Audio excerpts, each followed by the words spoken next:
A single shot pierced the stillness of Willow Creek's dusty Main Street, sending Elizabeth Fowler's heart racing beneath her faded cotton dress. Not again. She pressed herself against the rough wooden wall of Cooper's General Store, clutching her threadbare shawl tightly around her shoulders.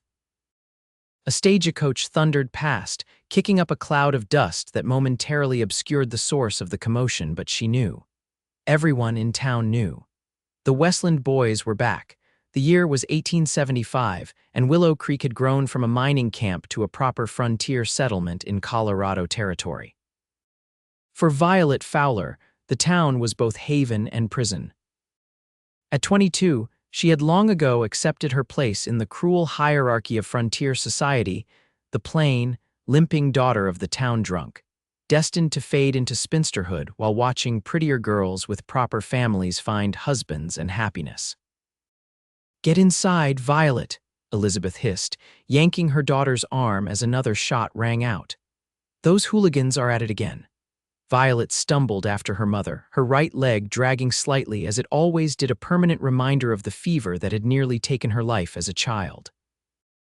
Inside the store, several townswomen huddled by the window, their expressions a mixture of fear and excitement. "Can you believe the marshal hasn't run those Westland boys out of town yet?" Mrs. Peterson clutched her pearls, the only finery she owned. "Animals, the lot of them. Did you hear?" Mrs. Hoffman leaned in conspiratorially. "The youngest one, Dean, is looking for a bride. His father's dying wish, they say." A chorus of titters swept through the group. "Well, he won't have to look far," someone said. "Every eligible girl in 3 counties will be throwing herself at him." "That Westland ranch is the biggest in the territory. Every girl except Violet," Mrs. Peterson added with mock sympathy, not bothering to lower her voice. "They said she'd never be chosen, poor dear. Not with that leg, and certainly not with Harold Fowler for a father." Violet's cheeks burned as she pretended to examine a bolt of calico fabric. She had long grown accustomed to being discussed as if she weren't present, but the casual cruelty still stung. "Leave my daughter be," Elizabeth snapped, though her voice lacked conviction. Years of hardship had worn away her fight. "Come, Violet, we need to get home before your father wakes." As they slipped out the back door of the store, Violet caught sight of the commotion in the street. 3 men on horseback were sending shots into the air, laughing raucously as townspeople scattered. The Westland brothers. Even from a distance, she recognized the broad shoulders and confident posture of Dean Westland, the youngest at 26 and by far the most handsome.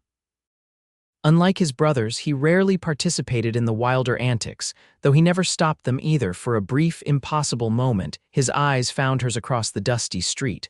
Violet quickly looked away, heat crawling up her neck.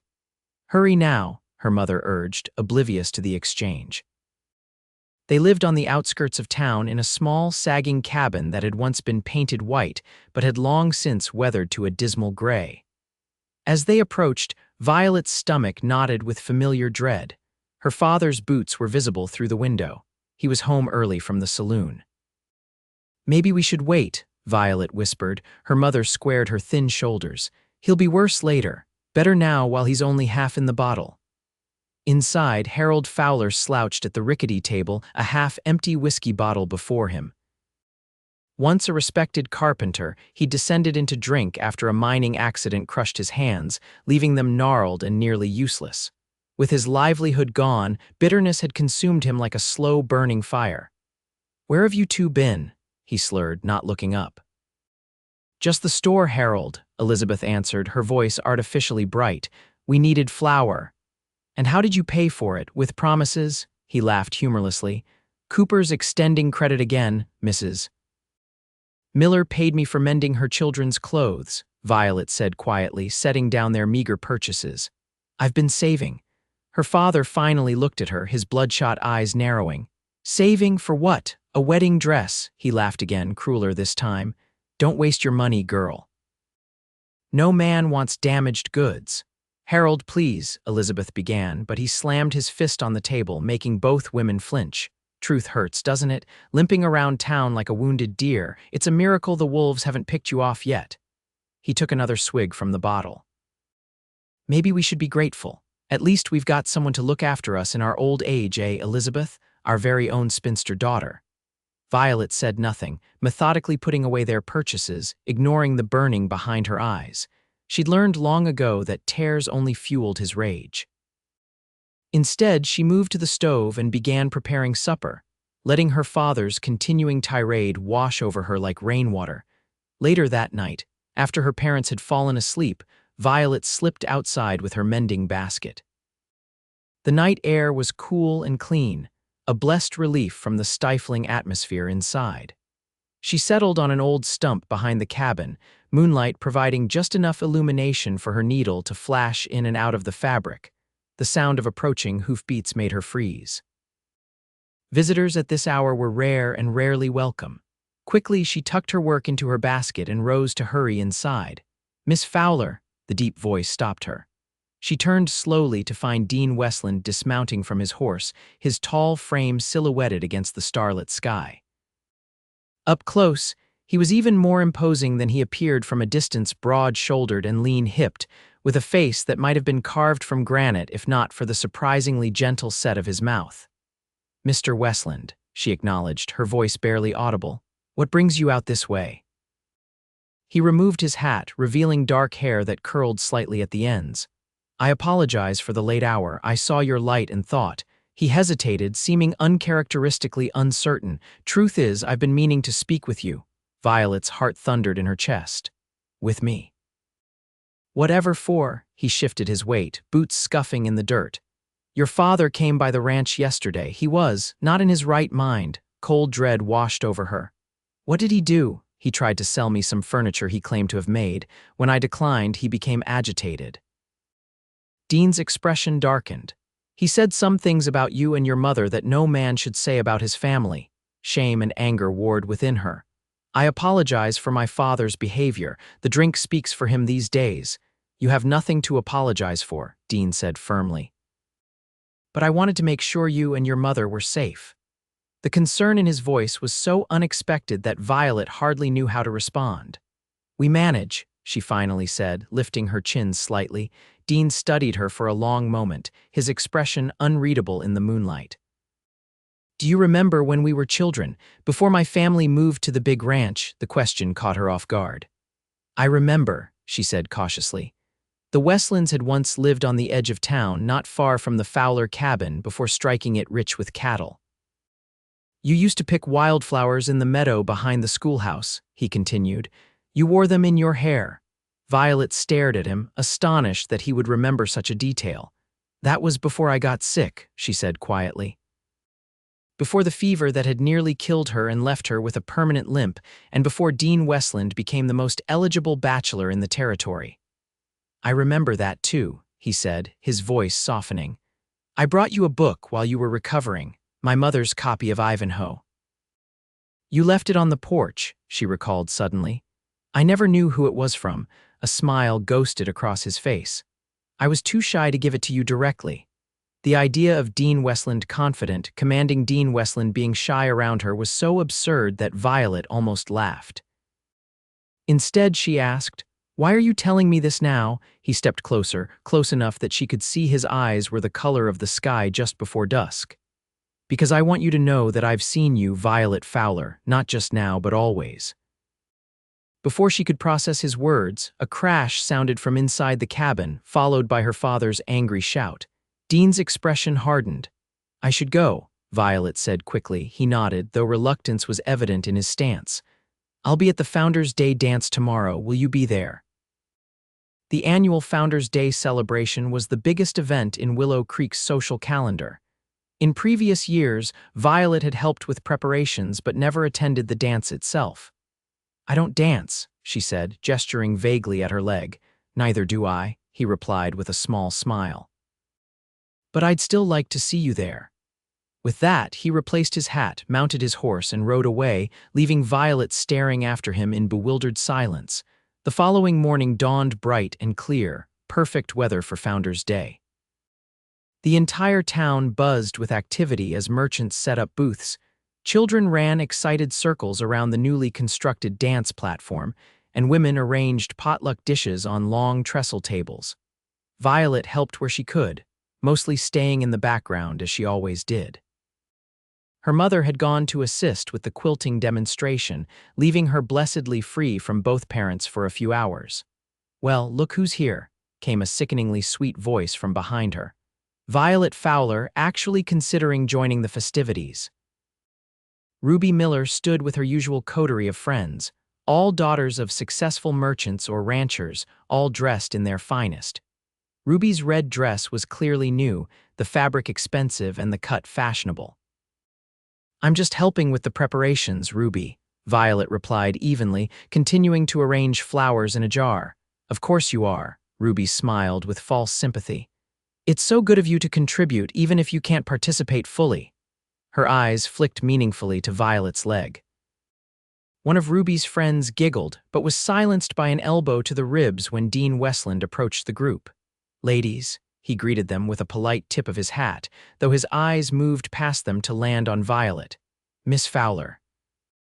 Ruby's smile faltered momentarily before returning with doubled brilliance. "Dean, we were just discussing the dance tonight. I've saved a spot on my dance card for you." "That's kind of you, Miss Miller, but I'm afraid I won't be doing much dancing tonight." His gaze remained on Violet.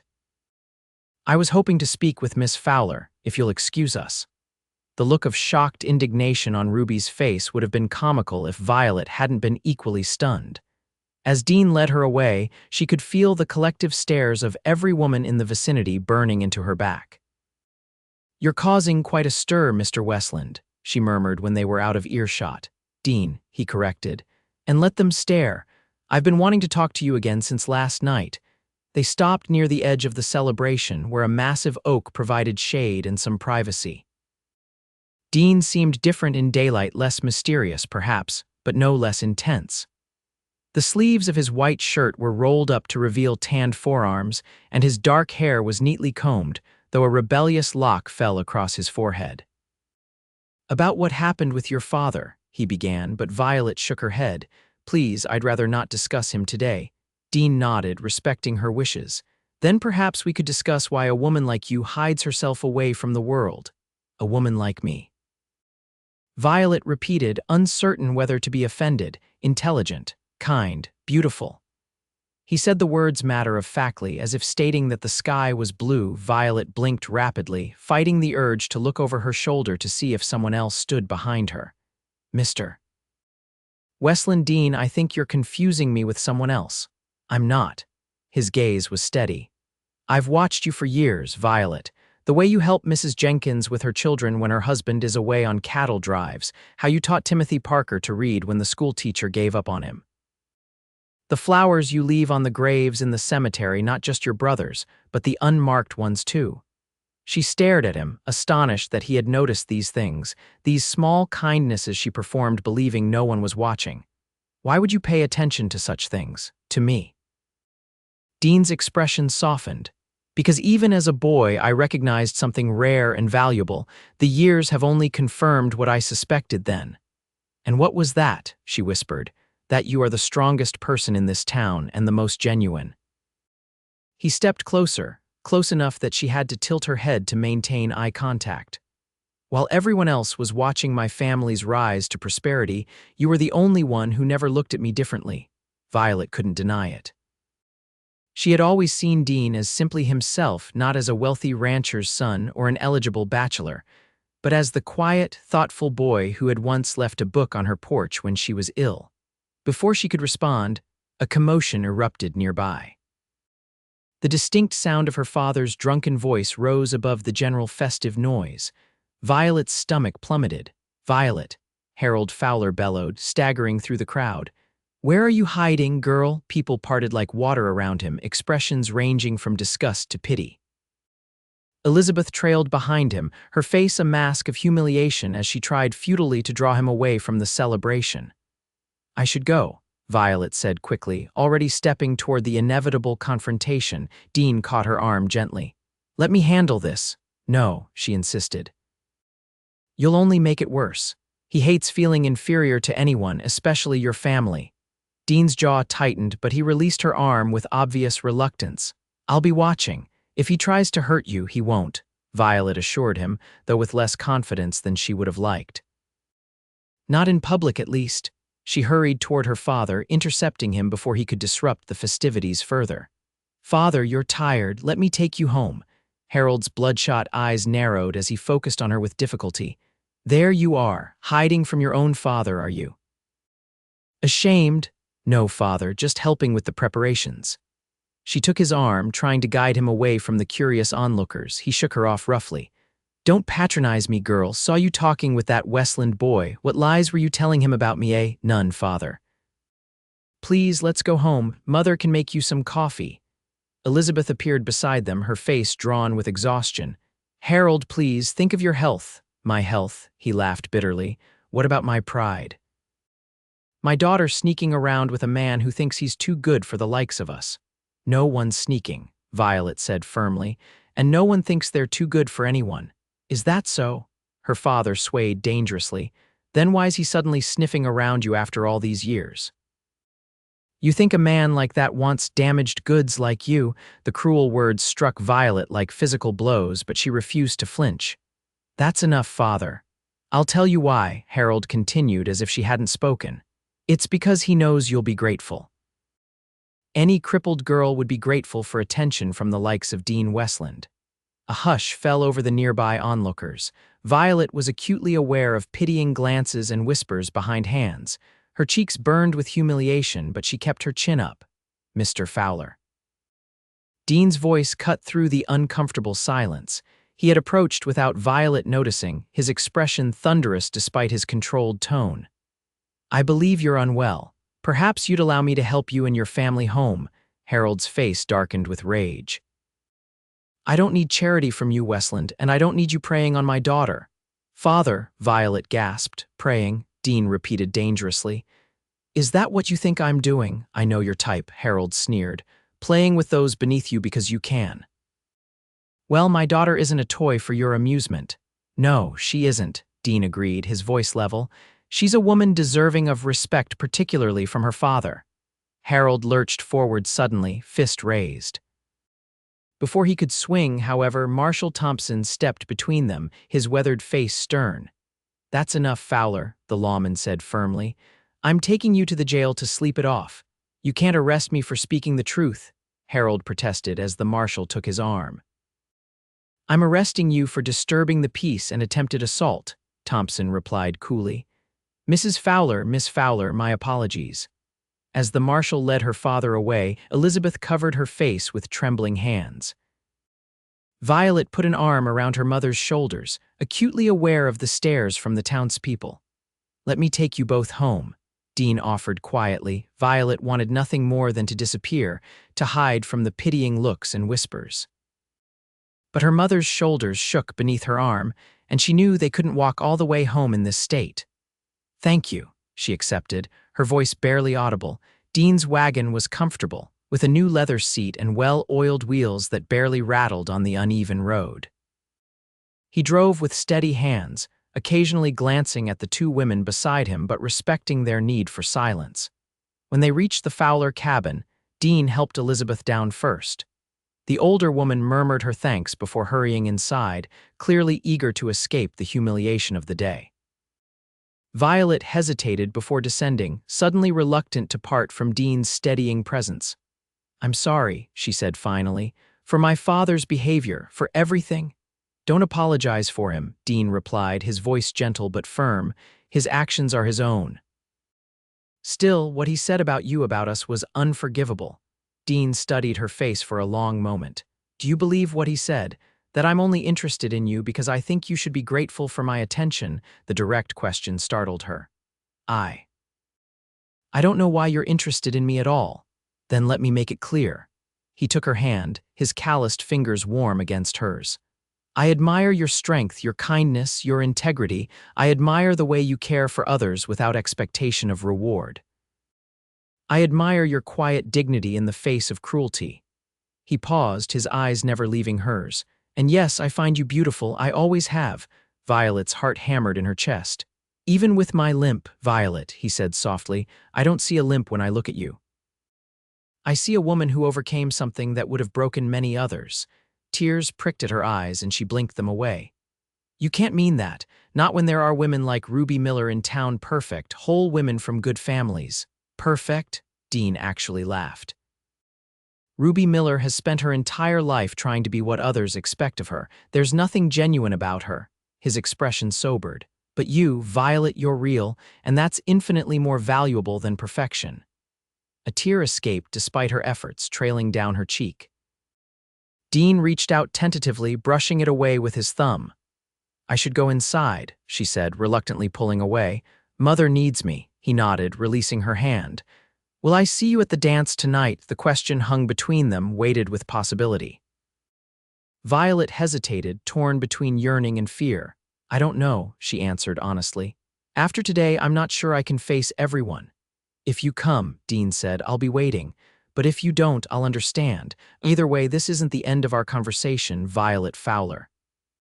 Not by a long shot.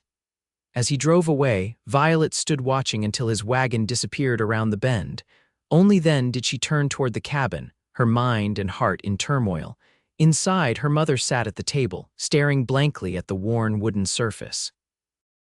The lines in Elizabeth's face seemed deeper than they had that morning, aging her beyond her 45 years. He's ruined us, Elizabeth said tonelessly as Violet moved around the cabin, lighting lamps against the gathering dusk. Whatever small standing we had in this town, it's gone now. People will forget, Violet tried to reassure her, though she wasn't convinced herself. Elizabeth shook her head. They never forget, they just pretend to until the next time he gives them fresh gossip. She looked up at her daughter, eyes hollow with resignation.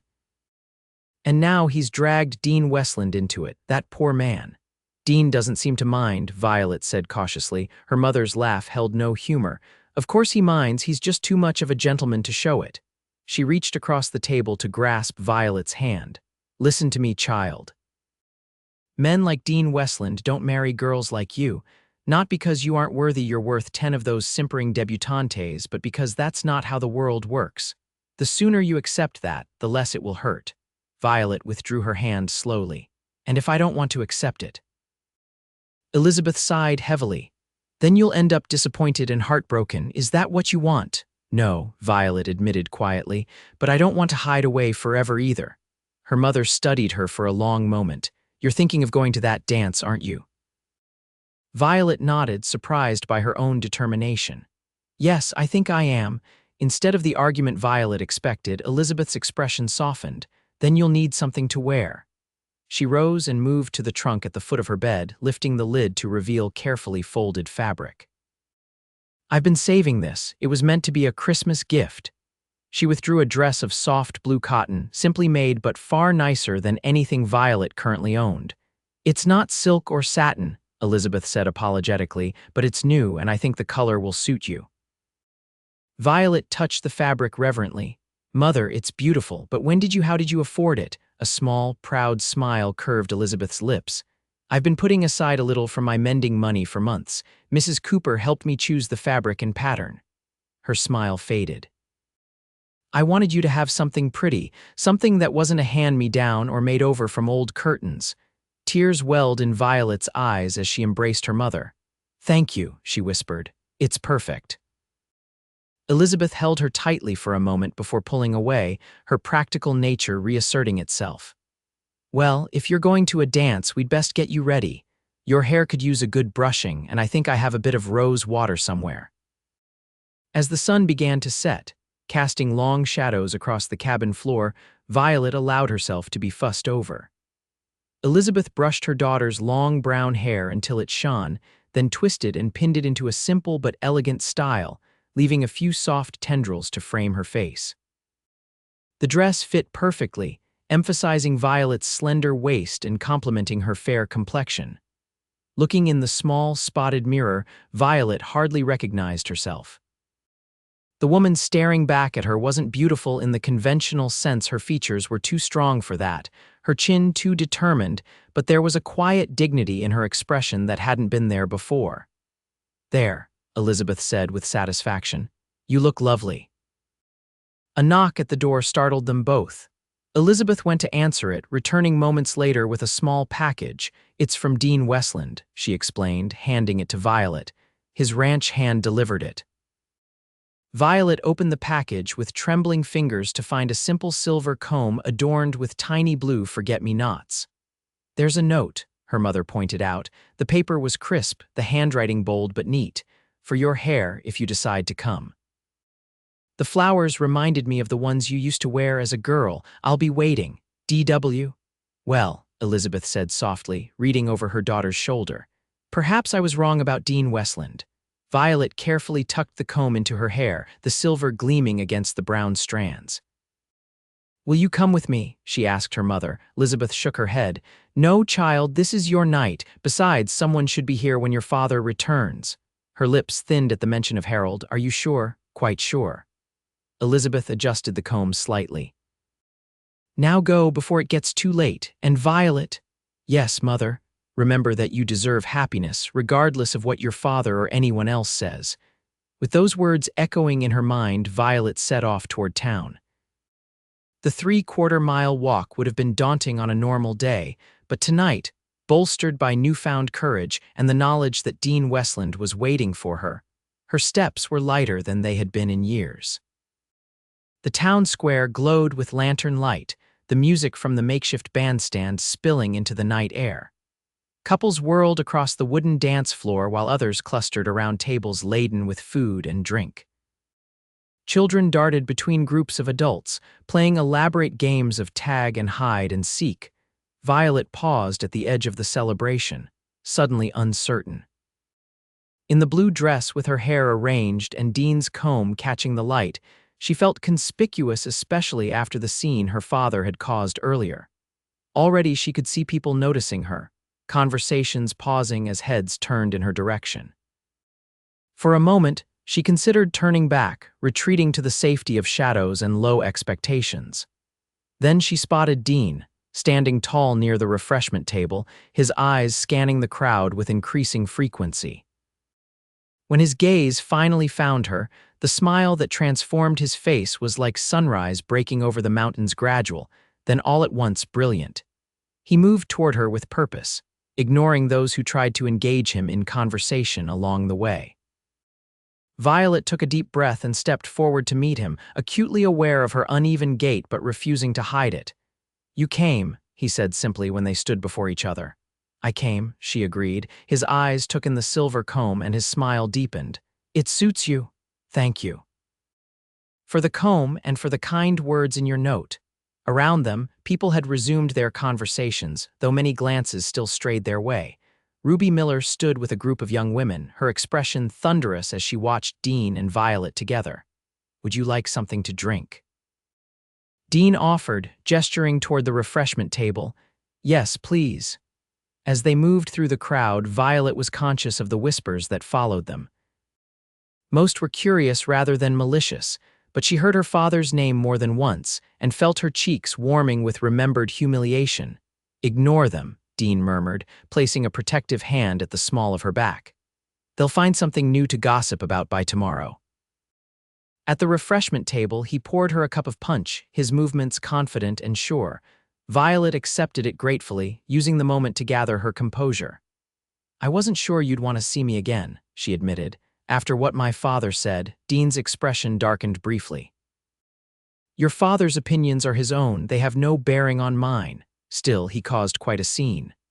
"Violet," Dean said gently, "I've lived in this territory my entire life. I've seen men at their worst and their best. Your father's behavior reflects on him, not on you."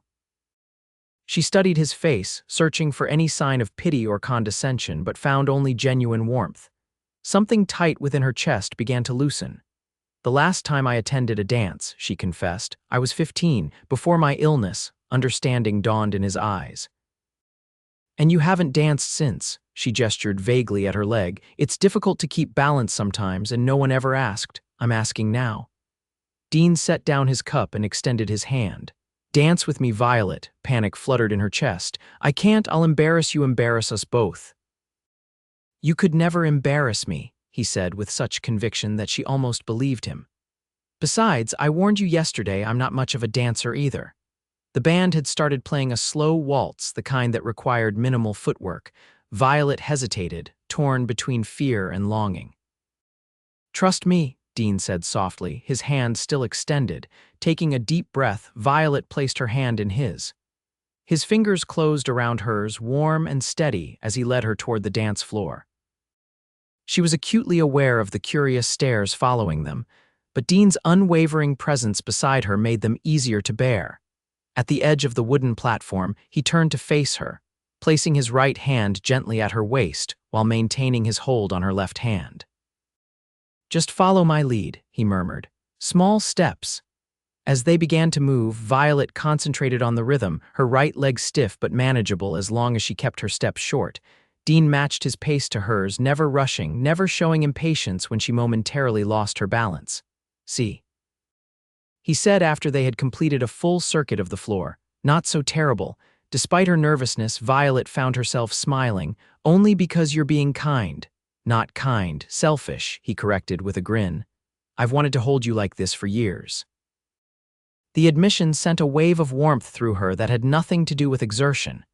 "Years, since we were 16 and I watched you reading to the Parker children under the oak tree by the church." His eyes held hers, sincere and direct.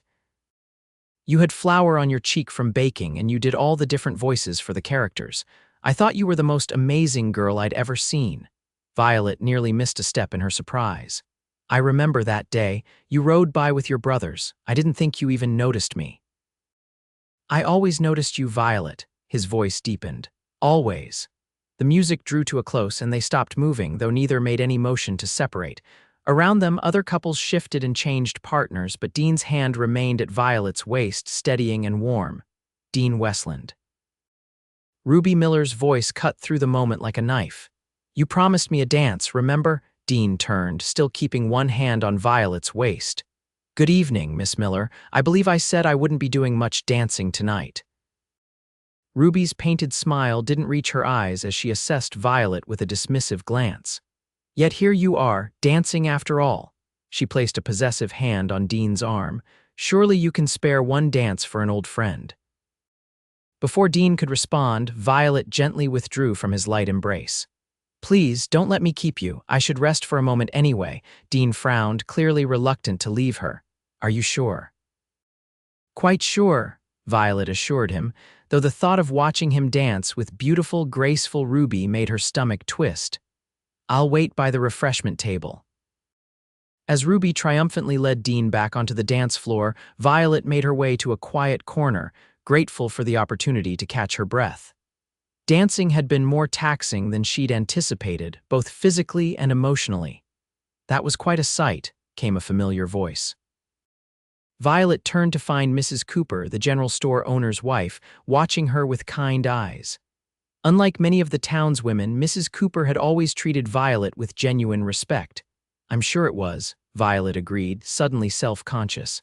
"I'm not much of a dancer." "That's not what I meant, dear," Mrs. Cooper smiled. "I was referring to the way Dean Westland looks at you like you hung the moon and stars." Heat rushed to Violet's cheeks. "Oh, I don't think, trust me," Mrs. Cooper interrupted gently. "I've been married 30 years. I know that look when I see it." She nodded toward the dance floor, where Dean was mechanically leading Ruby through the steps, his expression politely blank. "And I know when a man is just going through the motions, too." Before Violet could respond, a commotion erupted at the edge of the celebration. A familiar figure staggered into the light, and Violet's heart sank. Her father had returned, evidently released from the jail cell and heading straight back to trouble. "Oh no," she murmured, setting down her cup and moving quickly toward the disturbance. Harold Fowler was even more disheveled than before, his eyes wild as he scanned the crowd. "Where is she?" he demanded of no one in particular. "Where's my ungrateful daughter?" Violet pushed through the onlookers, desperate to reach him before he could cause more damage. "Father, I'm here." Harold's bloodshot eyes found her, narrowing with displeasure. "Look at you," he spat, "dressed up like you belong here, like you're one of them. Mr. Fowler." Marshall Thompson appeared beside him, looking weary. "I thought I made myself clear earlier. Don't make me lock you up again." "This is a public celebration," Harold argued. "I have as much right to be here as anyone." "Not if you're disturbing the peace," the marshal countered. "I'm just having a conversation with my daughter." Harold's tone was deceptively reasonable, though Violet wasn't fooled. Isn't that right, Violet? Trapped between fear of public humiliation and desire to prevent a scene, Violet nodded reluctantly. Yes, Marshall, it's fine. Thompson looked skeptical but backed away slightly, though he remained within earshot. What are you doing here? Harold demanded once the marshal had given them some space. Playing make-believe that you're normal, that any man would want you. Each word was a lash, but Violet refused to flinch. I was invited, Father, by Dean Westland. Harold laughed harshly. Oh, was it an invitation or charity? It wasn't charity, came Dean's steady voice as he approached, having extricated himself from Ruby's clutches at the first sign of trouble. Good evening, Mr. Fowler. I see you're feeling better. Harold's face darkened. Don't patronize me, boy. I wouldn't dream of it, sir. Despite the respectful address, there was steel in Dean's voice. I simply wanted to be clear about my intentions toward your daughter. The word intentions sent a ripple through the gathering crowd. Even the band had stopped playing, leaving an expectant silence. Intentions, Harold repeated incredulously. What intentions could you possibly have toward her? Dean's jaw tightened almost imperceptibly. Honorable ones. A collective gasp rose from the onlookers. Violet herself felt momentarily dizzy, certain she had misheard.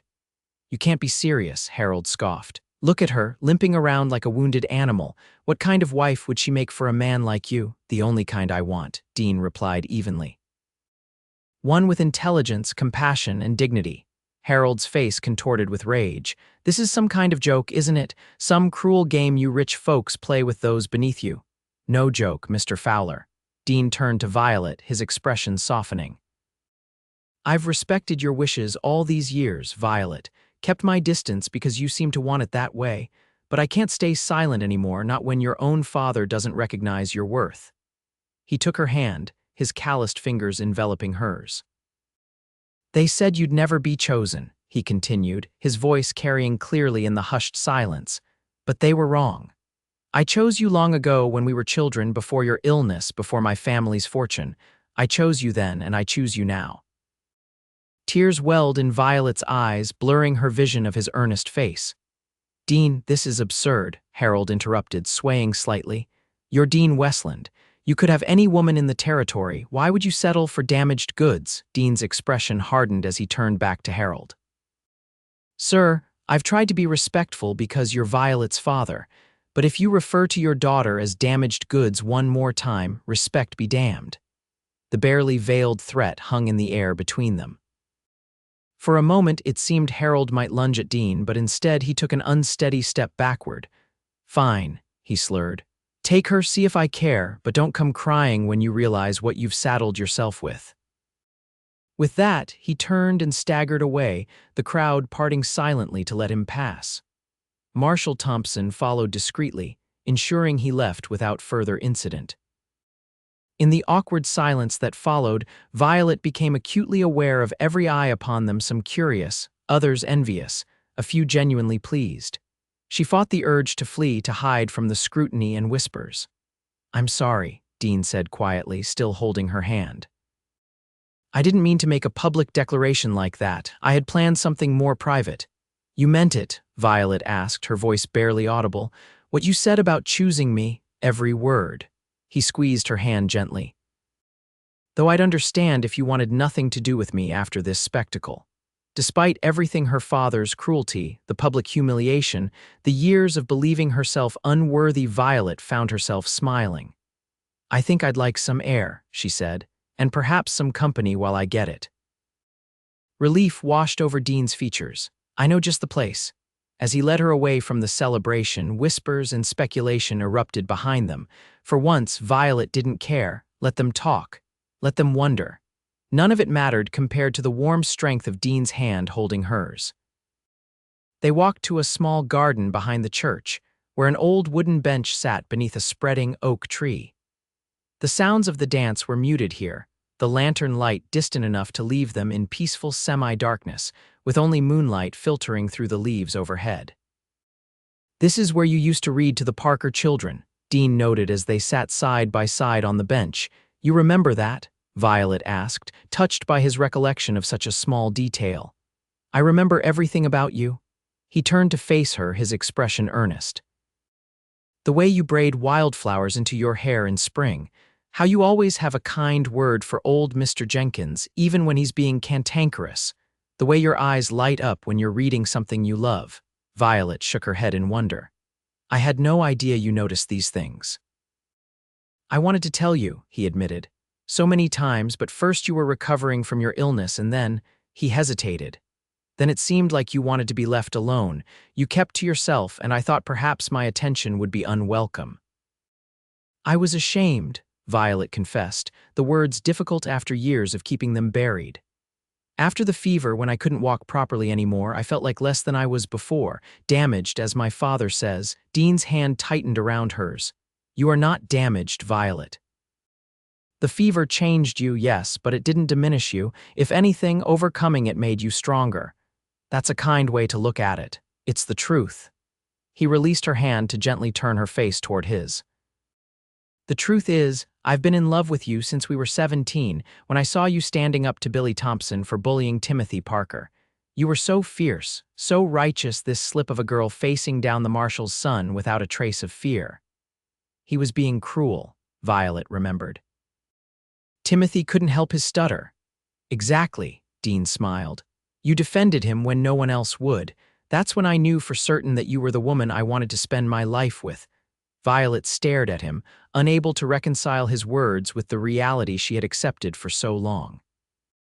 But why didn't you say anything, in all these years? At first, it was because I was young and unsure. Then, when my family's fortunes changed, I worried you might think my interest was recent, that I only noticed you once I had the means to choose any bride I wanted. He ran a hand through his hair, a rare gesture of uncertainty from the usually composed man. And truthfully, I feared rejection. You were always so reserved around me, so distant. I never thought someone like you could be interested in someone like me, Violet admitted softly. Someone like me.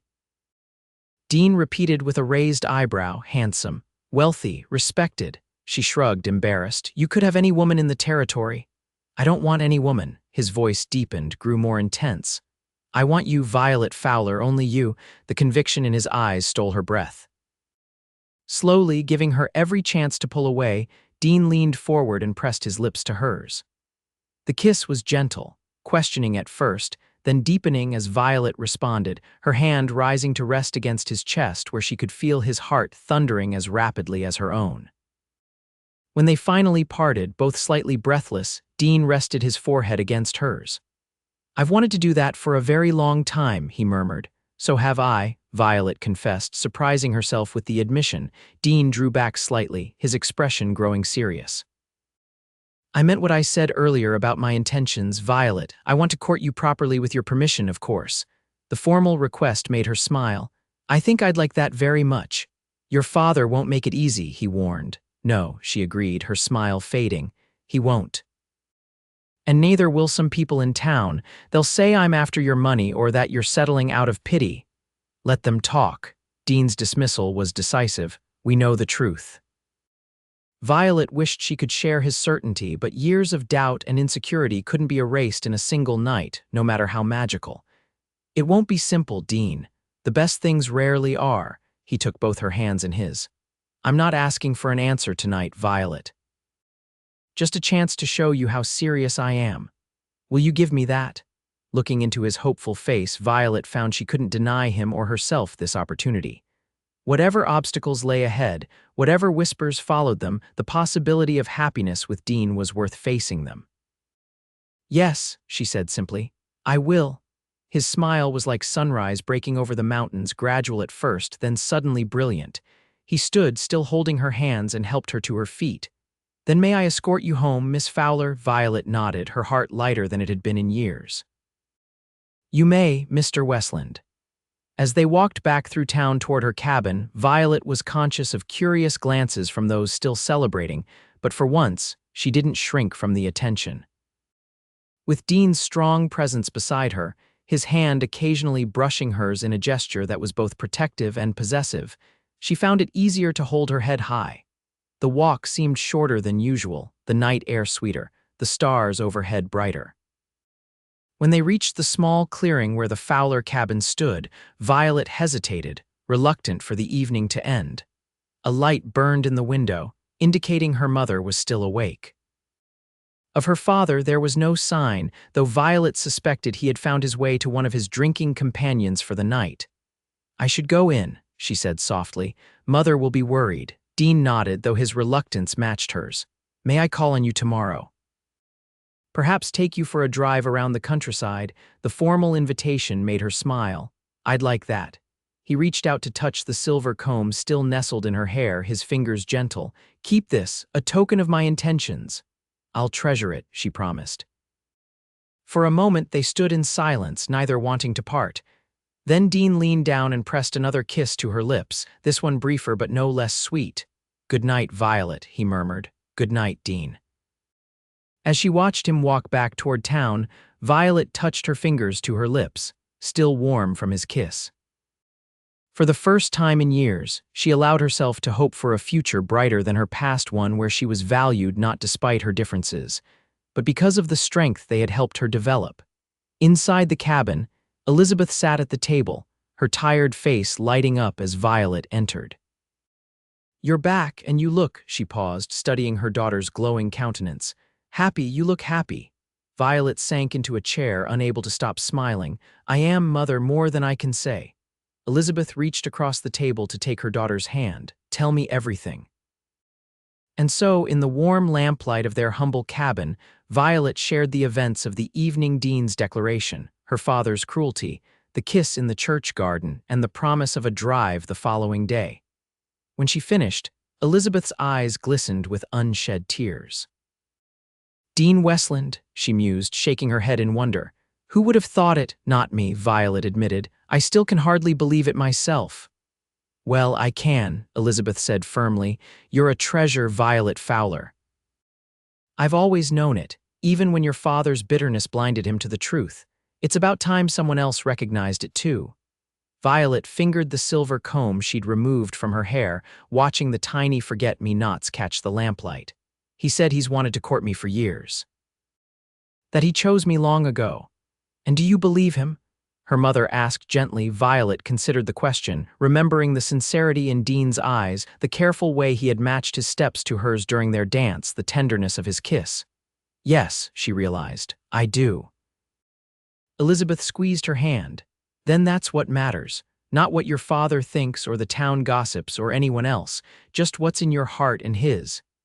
They sat in companionable silence for a moment before Elizabeth spoke again.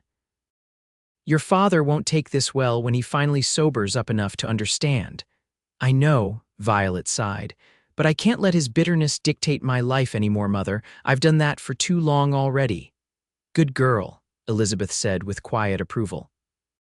"It's about time you thought of your own happiness." The door crashed open suddenly, startling both women. Harold Fowler stumbled in, even more disheveled than before, his bloodshot eyes immediately finding Violet. "So," he slurred, "the prodigal daughter returns. Had a nice evening with your wealthy suitor, did you?" Elizabeth stood, placing herself between her husband and daughter. "That's enough, Harold. It's late and we're all tired." "Don't tell me what's enough in my own house," Harold growled, though he made no move to approach them. "I saw how he looked at you, girl, like a man examining merchandise he's not sure is worth the price." "That's not true," Violet said firmly, rising to stand beside her mother. "Dean respects me more than you ever have." Harold's face contorted with rage. "Respects you? Is that what you think? He pities you, the poor crippled girl with the drunk, for a father, makes him feel like a hero to stoop so low." "Harold," Elizabeth gasped, "how dare you speak to her that way?" "I'll speak however I please," he retorted, swaying dangerously. "Someone needs to tell her the truth. Better me than let her make a fool of herself over a man who'll tire of his charity case soon enough." Violet felt as though she'd been struck. Despite her newfound confidence, her father's words found the hidden doubts she still harbored, the insecurities that years of his verbal abuse had planted deep within her. "You're wrong," she said, her voice trembling slightly. "Dean isn't like that," Harold laughed humorlessly. "All men are like that, especially rich ones. They play with what amuses them, then discard it when something prettier comes along." He stumbled to the table, collapsing heavily into a chair. "Mark my words, he'll be engaged to Ruby Miller or one of those other society girls before winter." That's enough, Elizabeth said, her normally submissive demeanor hardening into something fierce and protective. You will not poison our daughter's chance at happiness with your bitterness, Harold. I won't allow it. Harold blinked in surprise at his wife's uncharacteristic defiance. Since when do you have a say in what happens in this house? Since I watched you destroy everything good in our lives with your drinking and your cruelty, Elizabeth replied, her voice steady despite the tears gathering in her eyes. I've stood by you through everything, Harold, the accident, the loss of your business, the drinking. I've made excuses for you, covered your debts, endured your rage, but I will not let you ruin Violet's life as you've ruined mine. The raw honesty hung in the air between them. Harold stared at his wife as if seeing her for the first time in years, his anger momentarily displaced by shock. Mother, Violet whispered, reaching for her hand. Elizabeth squeezed her daughter's fingers briefly before continuing, her gaze never leaving her husband's face. If you can't find it in yourself to be happy for your daughter, to support her and wish her well, then I suggest you say nothing at all. Not tonight, not tomorrow, not ever again on this subject. Harold's expression cycled rapidly from shock to anger to a strange, deflated resignation. Fine, he muttered finally. Let her make her own mistakes. What do I care? With that, he lurched to his feet and staggered toward the small bedroom, slamming the door behind him. In the ringing silence that followed, Violet turned to her mother in astonishment. I've never heard you speak to him that way. Elizabeth sighed, suddenly looking older and impossibly tired. I should have done it years ago. Maybe things would be different now. You've always protected me as best you could, Violet said softly, not well enough. Elizabeth touched her daughter's cheek gently. But that changes now. Whatever happens between you and Dean Westland, whether it leads to courtship, marriage, or simply friendship, your father will not be allowed to poison it. I promise you that. The fierceness in her mother's eyes brought tears to Violet's. For all the hardships they had endured together, this moment of solidarity felt like a turning point as significant in its way as Dean's declaration had been earlier that evening. Thank you, she whispered, embracing her mother tightly. Now, Elizabeth said, gently disengaging herself, you should get some rest. I suspect tomorrow will be quite eventful. As Violet prepared for bed, removing her blue dress carefully and storing Dean's silver comb in her small jewelry box, she found herself torn between elation and anxiety. Dean's words had awakened possibilities she had never allowed herself to contemplate, but her father's cruel predictions had revived doubts she couldn't entirely dismiss. Would Dean truly court her as he promised? Or would the harsh light of day and the inevitable town gossip make him reconsider his public declaration? Lying in her narrow bed, listening to her father's muffled snores through the thin wall, Violet touched her lips, remembering the warmth of Dean's kiss. Whatever tomorrow might bring, she had tonight's memories to cherish: the dance they had shared, the quiet conversation in the church garden, the tender press of his mouth against hers. For now, that would have to be enough. Morning arrived with golden sunlight streaming through the cabin's small windows. Violet woke early, her body tired but her mind alert with anticipation. Her father had already departed for work, or more likely the saloon, and her mother was kneading dough at the table, humming softly to herself. Good morning, Violet greeted her, moving to help with breakfast preparations. Elizabeth looked up with a smile. Good morning, dear. Did you sleep well? Well enough, Violet answered honestly, though my mind was rather full. Her mother nodded in understanding. I imagined so. Do you know what time Dean plans to call for you? The casual way she spoke his name, as if Dean Westland calling on Violet Fowler were the most natural thing in the world, made Violet smile despite her lingering nervousness. He didn't specify a time, just said he would come today. Then we'd better make sure you're ready. Elizabeth dusted flour from her hands. The blue dress again, I think. It suits you beautifully. They ate a simple breakfast together, then set about their morning chores with unusual efficiency. By mid-morning, the cabin was tidier than it had been in months, and Violet was dressed in the blue dress, her hair arranged simply but becomingly, with Dean's silver comb nestled above her right ear. When a knock finally came at the door shortly before noon, both women jumped slightly. I'll get it, Elizabeth said, smoothing her apron before moving to answer. Dean stood on the threshold, hat in hand, looking freshly shaven and slightly nervous. He wore a crisp white shirt under a dark vest with his usual riding pants and polished boots. In his free hand, he held a small bouquet of wildflowers. "Good afternoon, Mrs. Fowler," he greeted Elizabeth politely. "I've come to call on Violet if she's available." "She is indeed," Elizabeth replied warmly, stepping back to admit him. "Please come in, Mr. Westland." Dean entered, his eyes immediately finding Violet where she stood by the table. The smile that transformed his face made her heart flutter in her chest. "Miss Fowler," he said, crossing to her, "you look lovely." "Thank you," Violet replied, accepting the wildflowers he offered. "These are beautiful." "Not as beautiful as you," he said softly for her ears alone. Then louder, "I thought we might take that drive I mentioned. The weather is perfect for it." "That sounds wonderful," Violet agreed, moving to place the flowers in a jar of water. "Mother, will you be all right while I'm gone?" Elizabeth waved away her concern. "Of course, I have plenty to keep me occupied. You young people enjoy yourselves." Dean offered his arm to Violet. "Shall we?" As they left the cabin, Violet was struck by how different everything seemed from just 24 hours earlier.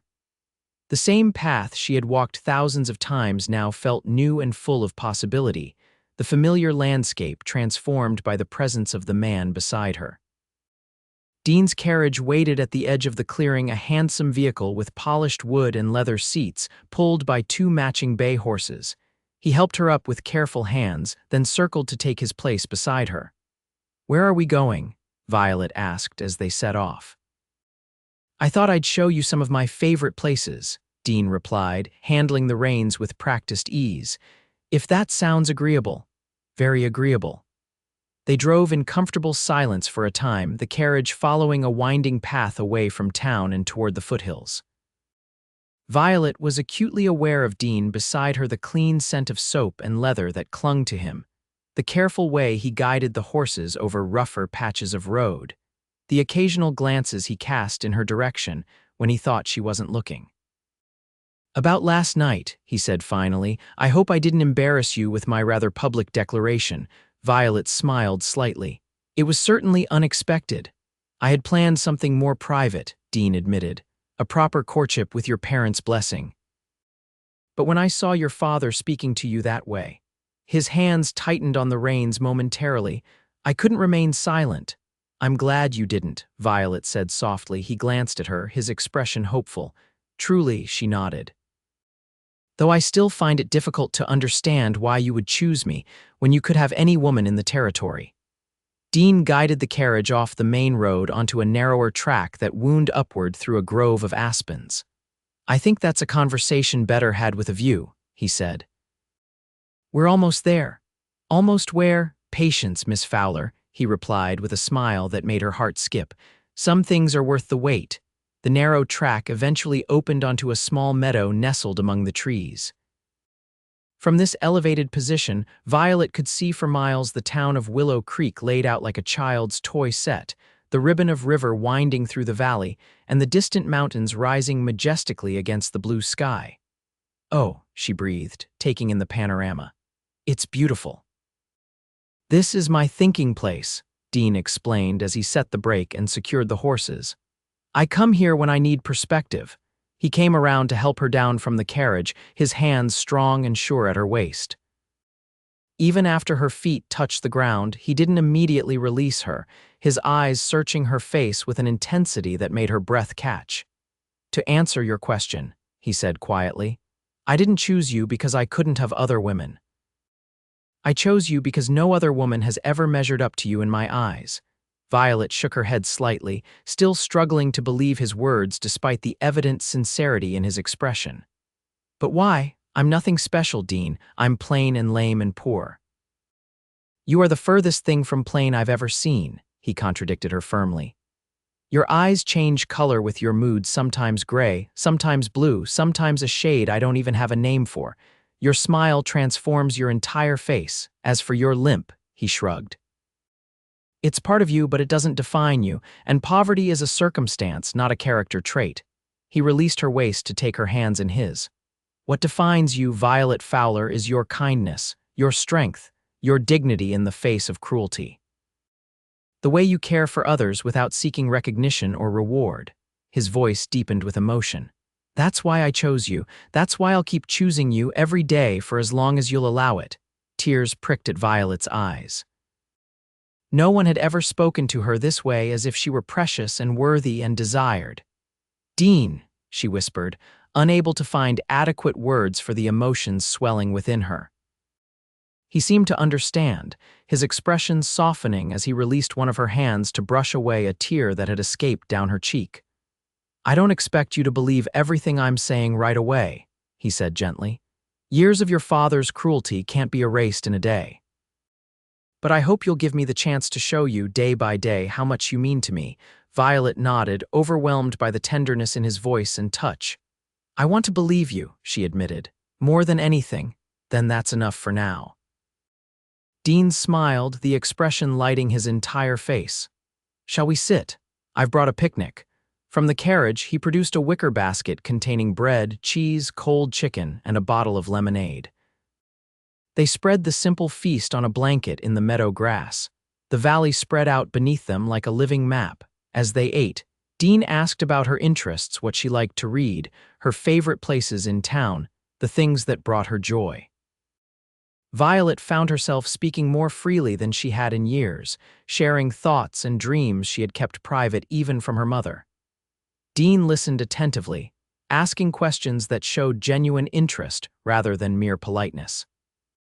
In turn, he told her about the ranch, the challenges of managing such a large operation, his plans for breeding stronger cattle, his love for the land that had been in his family for 2 generations. "What about your brothers?" Violet asked, curious about the 2 older Westland men who had a reputation for wildness. "Do they help with the ranch?" Dean's expression grew more reserved. "Jack and Michael prefer town life to ranching. They have their own pursuits." "You mean drinking and carousing," Violet said with surprising boldness, then immediately regretted her bluntness. "I'm sorry, that was unkind." To her relief, Dean chuckled. "It was honest, not unkind, and yes, my brothers spend more time in saloons than saddles these days." He sighed, his expression sobering. "They weren't always that way. After our parents died 3 years ago, they took it hard. Different people grieve differently, I suppose." "I'm sorry about your parents," Violet said softly. "That must have been difficult," Dean nodded. Father's heart gave out suddenly. Mother followed within a month. The doctor called it pneumonia, but I think it was more like a broken heart. They were devoted to each other.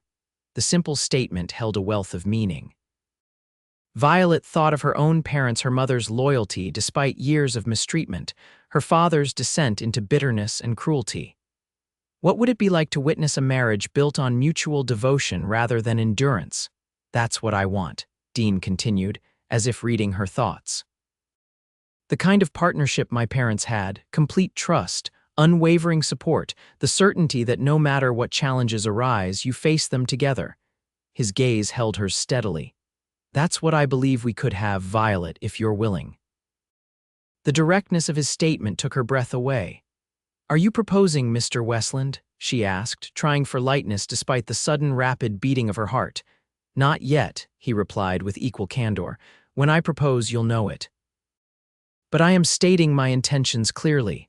I want to court you properly, with the goal of making you my wife if you'll have me." Violet's mouth went dry.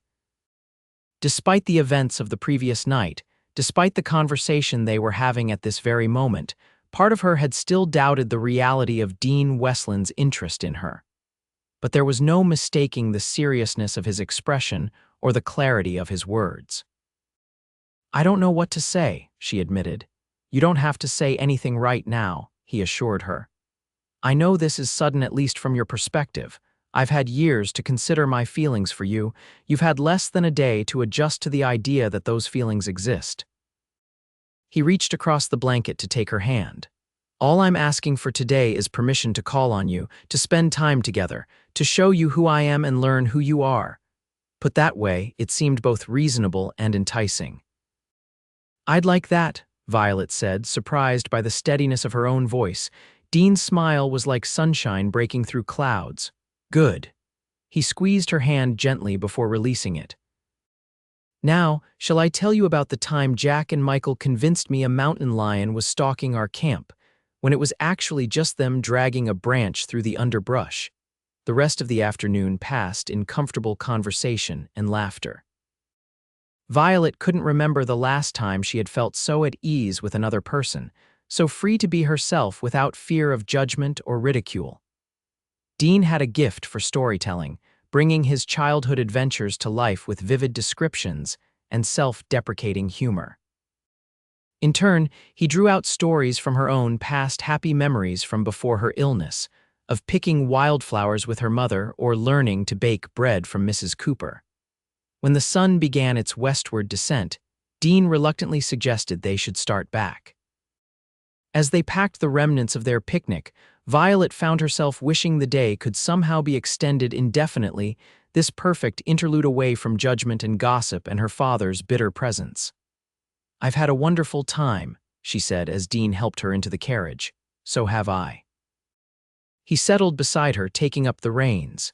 "May I call on you again tomorrow?" The eagerness in his voice made her smile. "I'd like that very much." They drove back toward town in companionable silence, the late afternoon light gilding the landscape around them. As they neared Willow Creek, however, Dean guided the horses onto a different road than the one they had taken earlier. "This isn't the way to my home," Violet observed, curious rather than concerned. "I hope you don't mind a slight detour," Dean replied. "There's something I'd like to show you before I take you home." Intrigued, Violet settled back as the carriage followed a well-maintained road that curved around the edge of town and up a gentle slope. As they crested the rise, a large, handsome house came into view, 2 stories of solid construction, with a wide porch wrapping around 3 sides. Unlike the imposing Westland ranch house, which was several miles outside town, this home stood on its own generous plot of land just beyond the town limits. "What a lovely house," Violet remarked as Dean drew the horses to a halt before it. "Is it new? I don't recall seeing it before." "It is," Dean confirmed, a hint of nervousness entering his voice. "I had it built over the past year." Violet glanced at him, confused by his suddenly anxious demeanor. "For your brothers?" "No," he turned to face her fully. "For me, for my future wife, for our family." Understanding dawned slowly. "You built this, for a home, for yourself?" Dean nodded, his eyes never leaving her face. "I wanted something closer to town than the ranch house, somewhere peaceful but not isolated." He hesitated, then added softly, "Somewhere I could imagine you being happy." Violet stared at him, stunned by the implication. "You built this with me in mind, before you even knew if I returned your feelings." "I built it with hope," he corrected gently. "With the belief that someday I might find the courage to tell you how I felt and that you might not send me away." The enormity of his feelings, the depth and duration of them, struck Violet with full force. This was no passing fancy, no whim of a wealthy man seeking diversion. Dean Westland had been planning, hoping, building toward a future with her for years. "Would you like to see inside?" he asked, his expression a mixture of hope and vulnerability that made him look younger, more like the boy she had known before his family's rise to prosperity. Violet nodded wordlessly. Dean helped her down from the carriage and led her up the path to the front porch. The door opened to reveal a spacious entryway with gleaming wooden floors and walls painted a soft cream color. Sunlight streamed through large windows, illuminating rooms furnished simply but elegantly. "It's not completely finished," Dean explained as he guided her through the house. "I hoped that you might want to add your own touches." The sitting room featured comfortable chairs arranged around a stone fireplace. The dining room had space for a large table, perfect for family gatherings. Upstairs, several bedrooms waited for occupants, including a master bedroom with windows that caught the afternoon light throughout the tour. Dean watched Violet's reactions carefully, his own expression alternating between pride and nervousness. When they had seen the entire house, they returned to the front porch, where rocking chairs offered a view of the town below and the mountains beyond. "What do you think?" Dean asked, his voice deliberately casual despite the intensity of his gaze. Violet took a deep breath, trying to organize her thoughts. "It's beautiful," she said truthfully. "Perfect, really." But she smiled slightly at his perceptiveness. But it's overwhelming, Dean. All of this, she gestured to encompass the house, the carriage, him, it feels like a dream I might wake from at any moment. Dean took her hands in his expression serious. It's not a dream, Violet, I'm real, my feelings for you are real, this house is real. His voice softened. And the future I hope to build with you is as real as I can make it. Looking into his earnest face, Violet felt the last of her doubts begin to dissolve. Not completely years of insecurity couldn't vanish in a single day, but enough to allow hope to take root and grow. I think I could be very happy here, she admitted. With you, the smile that illuminated Dean's face was worth every moment of uncertainty she had experienced. He lifted her hand to his lips, pressing a kiss to her knuckles with a reverence that made her heart skip. That's all I need to know, he said softly. As they drove back toward her cabin in the fading light, Violet felt as though she had stepped into someone else's life, someone whose future held promise instead of resignation, joy instead of endurance. It was exhilarating and terrifying in equal measure. Dean helped her down from the carriage when they reached her home, his hands lingering at her waist a moment longer than strictly necessary. "May I call on you tomorrow?" he asked, though they had already established this earlier. "Yes," Violet replied simply. He smiled, then leaned down to press a brief, tender kiss to her lips. "Until tomorrow, then." Violet watched him drive away, her fingers touching her lips where the warmth of his kiss lingered. Inside the cabin, her mother looked up expectantly from her mending. "Well," Elizabeth prompted when Violet said nothing. "He built a house," Violet said, still dazed by the revelation, "for us, before he even knew if I might care for him." Elizabeth's eyes widened. "He showed you his house today," Violet nodded, sinking into a chair across from her mother. "It's beautiful, Mother, perfect, and he said he hoped I would add my own touches to it." "My goodness," Elizabeth murmured. "He certainly isn't wasting any time. He says he's been waiting for years," Violet explained, "since we were 17. Elizabeth set aside her mending, regarding her daughter thoughtfully. "And how do you feel about all this?" "Overwhelmed," Violet admitted. "Happy, frightened," she laughed softly, "all at once." "That sounds about right for falling in love," her mother observed with a small smile. "Is that what this is?" Violet wondered aloud. "Love, only you can answer that, dear." Elizabeth reached across the table to take her daughter's hand. "But I will say this, I've never seen you glow the way you are right now, not since you were a little girl before." She trailed off, but Violet understood. Before the fever, before her father's accident and descent into bitterness, before life had taught her to expect disappointment rather than joy. "He wants to court me properly," Violet said, "with the intention of marriage eventually." "And what do you want?" The question gave Violet pause. For so long, her desires had been secondary to her father's demands, to her mother's needs, to the limitations imposed by her health and the town's expectations. What did she want? "I want to be happy," she said finally. "I want to be with someone who sees me, really sees me, and values what he sees. I want a life where I'm not defined by my limp or my father's reputation." She took a deep breath.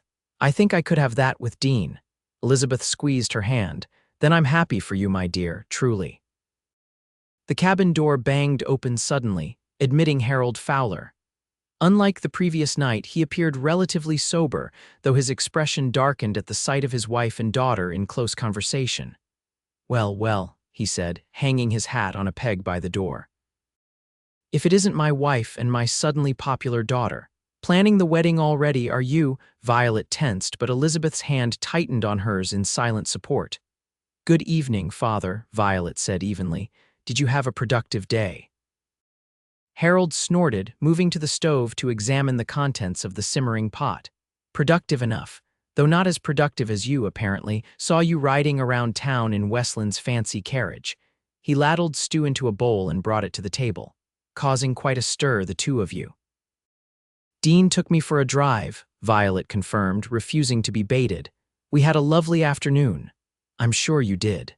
Harold tore off a chunk of bread, studying his daughter with narrowed eyes. "He show you that fancy house he built, the one everyone in town's been talking about?" Surprise flashed across Violet's face before she could control it. "Yes, he did," Harold laughed humorlessly. "Thought so. Westland's making his intentions mighty clear, isn't he? Wonder what folks around here make of that." "I don't particularly care what they make of it," Violet replied with more confidence than she felt. "Don't you?" Her father's gaze was shrewd. "Not even what they're saying about you, about why a man like Dean Westland would suddenly take an interest in Harold Fowler's crippled daughter." "Harold," Elizabeth warned, but Violet squeezed her hand. "What are they saying, father?" she asked calmly, "since you seem so eager to tell me." Harold took a spoonful of stew, chewing deliberately before answering. "Some say it's guilt. That he feels responsible for that hunting accident that caused your fever." Violet frowned in confusion. "What accident? Dean had nothing to do with my illness. Didn't he tell you?" Harold's expression held malicious satisfaction. "His father was the one who accidentally shot Dan Parker during that hunting trip, the one that caused the panic that led to the stampede that destroyed the bridge you were crossing." He took another bite of stew. "You fell into that frozen creek because of the Westlands. Your fever, your leg, it all traces back to them." Violet stared at her father in shock. She had been 10 years old when she fell through the broken bridge into the icy creek below. The fever that followed had nearly killed her, and when she recovered, her right leg was permanently weakened. But in all the years since, no one had ever mentioned the Westlands in connection with the accident. "That's not true," she said, but uncertainty crept into her voice. "It can't be." "Ask your mother," Harold suggested with cruel satisfaction. "She remembers." Violet turned to Elizabeth, who looked pained. "Mother," Elizabeth sighed heavily. "There was a hunting accident that day," she admitted. "And yes, Thomas Westland's rifle discharged accidentally, wounding Dan Parker, but it wasn't his fault the rifle misfired. And the connection to your accident is tenuous at best. The stampede was caused by a lightning strike, not the gunshot. But the Westlands were involved," Violet pressed, needing to understand. "Thomas Westland did everything he could," Elizabeth said firmly. "He carried Dan to the doctor himself, then organized the search party when we realized you were missing. He was the one who found you in the creek and brought you home." Her eyes hardened as she looked at her husband. "Unlike some who were too drunk to join the search for their own daughter." Harold's face darkened with anger. "Watch yourself, woman." "No, Harold, you watch yourself," Elizabeth retorted with surprising steel. "I've allowed you to rewrite history for years, blaming others for our misfortunes while ignoring your own role in them. But I won't let you poison Violet's chance at happiness with half-truths and manipulations." Violet's mind reeled with this new information. "Why didn't anyone ever tell me this before?" "What good would it have done?" Elizabeth asked gently. "You were a child, the accident happened. Placing blame wouldn't have changed anything." "But Dean knows," Violet realized slowly. "He must know, and he never said anything." "Of course he knows," Harold interjected. "Why do you think he's so interested in you now? Guilt, obligation. The Westland family conscience finally catching up to them." "That's not true," Elizabeth contradicted firmly. "Dean was just a boy himself when it happened, 12 or 13 at most, and Thomas Westland more than discharged any perceived obligation by paying for your medical care." "What?" Violet looked at her mother in surprise. Elizabeth nodded. "Dr. Miller's services, the medicines, even bringing in a specialist from Denver, Thomas Westland arranged and paid for all of it, anonymously. He didn't want recognition or gratitude, he just wanted to help." Violet sat back, trying to absorb this revelation. All these years, she had believed her recovery limited, though it had been due to Dr. Miller's kindness in accepting delayed payment. To learn that the Westland family had been silently supporting them changed her understanding of the past in ways she was only beginning to comprehend. "So Dean's interest in me is because of guilt," she said quietly, her earlier happiness dimming. "His father's guilt passed down to the son." "No," Elizabeth said firmly. "If that were the case, why wait until now? Dean could have approached you years ago, as soon as he came of age." Violet considered this. It was true, if obligation were Dean's motivation, he'd had ample opportunity to fulfill it long before now. "Then why didn't he tell me?" she wondered aloud. "Perhaps he was afraid you would react exactly as you are now," Elizabeth suggested gently. "That you would question his motives, see obligation where there is only genuine feeling." Harold snorted derisively. "You women and your romantic notions." Mark my words, this is about settling accounts, not love. You're wrong, Father, Violet said with sudden conviction. Dean isn't like that. He's honest and straightforward. If he felt obligated to me, he would say so directly. She pushed back from the table, rising to her feet. And I intend to ask him about it tomorrow. That's right, Harold mocked. Run to your wealthy suitor, see how quickly his interest cools when you start asking uncomfortable questions. Violet ignored him, turning to her mother. I'm tired, I think I'll retire early. Elizabeth nodded in understanding. Sleep well, dear. In her small bedroom, Violet prepared for bed mechanically, her mind churning with questions and uncertainties. She had gone from the highest happiness to the deepest doubt in the space of an hour, all because of her father's malicious revelations. Yet even as doubt gnawed at her, a small, stubborn part of her refused to believe that Dean's feelings were motivated by guilt or obligation. She had seen the sincerity in his eyes, felt the tenderness in his touch. Those things couldn't be feigned, could they? Tomorrow, she would ask him directly. Whatever his answer, she would face it with the dignity he claimed to admire in her. For now, though, she would try to sleep, and to hold on to the memory of their perfect afternoon together before doubt had cast its shadow.